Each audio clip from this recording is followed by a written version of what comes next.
MotorWeek is made possible by Lucas Oil, Auto Value and Bumper to Bumper, and TireRack.com. With a little practice and instruction, you can do most minor item services on your car yourself. Although you don't have to, any auto shop can do it for you, but they charge you a lot more money than if you would have bought it online yourself. With us today is our online parts expert, Tom Taylor. Welcome back, Tom. Thanks for having me. Of course, we're so glad to have you here and talk to us about some do-it-yourself items. Yeah, one is the cabin air filter. It's if you can change the bag in your vacuum cleaner, you can change the cabin air filter. And there's several choices. Filter out just the basic dust and dirt. And then there's, if you want to filter out odors, there'll be a carbon material or electrostatic material that will get out the odors and gases. And then you can get one that does all that, plus it has superfine filtering for getting mold spores and bacteria.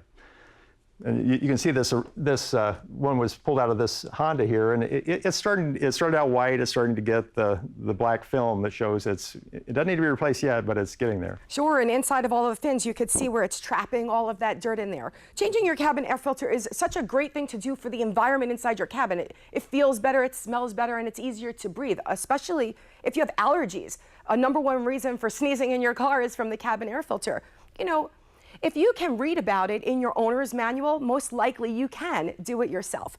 And cabin air filter is one of those items. It's hiding in the cabin, behind the cabin air filter. Behind the glove box. Once you pull down the glove box, there's a little clip in there to remove the door to access the filter. And the most important thing I think you need to note is that on the filter, it actually says which direction the airflow is so that it can trap all of that dirt and debris. Right. Yep, and another surprisingly easy to do repair is to fix your windshield washer pump. You may be like concerned, oh, I have a rear windshield washer, I have a SUV with a windshield wiper and washer in the back and a windshield washer in the front, none of it's working, oh my gosh, it must be a complex problem. But it could just be the windshield washer pump that runs both the front and back. The pump just has dual nipples that with hoses running to front and back, you snap this one part into your reservoir and suddenly everything works again. And the reservoirs are often located down behind the front bumper cover where you go underneath and it's easily accessible. Sure, the hardest part about it, which isn't so difficult, is just prying it off. Changing the connector, re-clamping or re-putting on the hoses and back together. Yep, yeah, it's a simple job and amazing results. It's like, hey, the system went from not working to working and I did it myself. And the best way I find to diagnose that is it's audible. By listening, when you spray your windshield washer fluid, if you don't hear that pump going, it's typically the pump that's going bad. Sure.